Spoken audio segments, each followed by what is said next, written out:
69ನೇ ಅಧ್ಯಾಯ 1-8 ವಚನಗಳು. Psalm chapter 61 words from 1 to 8. ನಾನು ಹೇಳುವಾಗ ಎಲ್ಲರೂ ನನ್ನ ಸಂಗಡ ಸ್ಪಷ್ಟವಾಗಿ ಜೋರಾಗಿ ಹೇಳಬೇಕು. ದೇವರೇ, ನನ್ನ ಕೂಗನ್ನು ಕೇಳಿ ನನ್ನ ಪ್ರಾರ್ಥನೆಗೆ ಕಿವಿಗೊಡು. ನಾನು ಎದೆ ಕುಂದಿದವನಾಗಿ ಭೂಮಿಯ ಕಡೆ ಭಾಗದಿಂದ ನಿನಗೆ ಮೊರೆ ಇಡುತ್ತೇನೆ.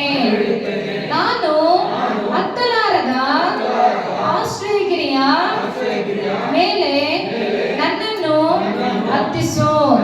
ನೀನು ನನಗೆ ಶರಣನು, ಶತ್ರುಗಳಿಂದ ತಪ್ಪಿಸುವ ಭದ್ರವಾದ ಬುರುಜು ಆಗಿದ್ದೆ.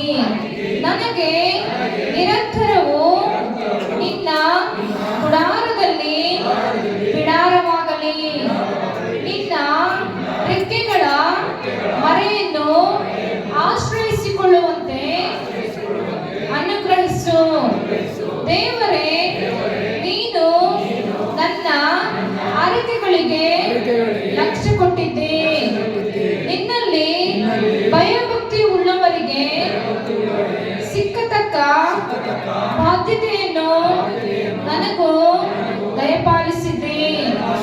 ಅರಸನಿಗೆ ದೀರ್ಘಕಾಲದ ಬಾಳಿಕೆಯನ್ನು ಅನುಗ್ರಹಿಸು.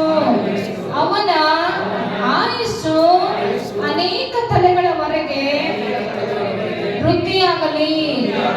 ಅವನು ನಿನ್ನ ಸಾನ್ನಿಧ್ಯವನ್ನು ಪಡೆದು ಸದಾಕಾಲವು ಸಿಂಹಾಸನಾರೂಢರಾಗಿರಲಿ.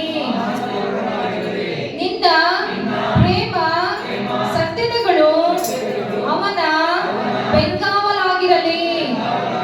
ಹೀಗಾದರೆ ನಾನು ಪ್ರತಿದಿನವೂ ನನ್ನ ಹರಕೆಗಳನ್ನು ಸಲ್ಲಿಸುವನಾಗಿ ನಿನ್ನ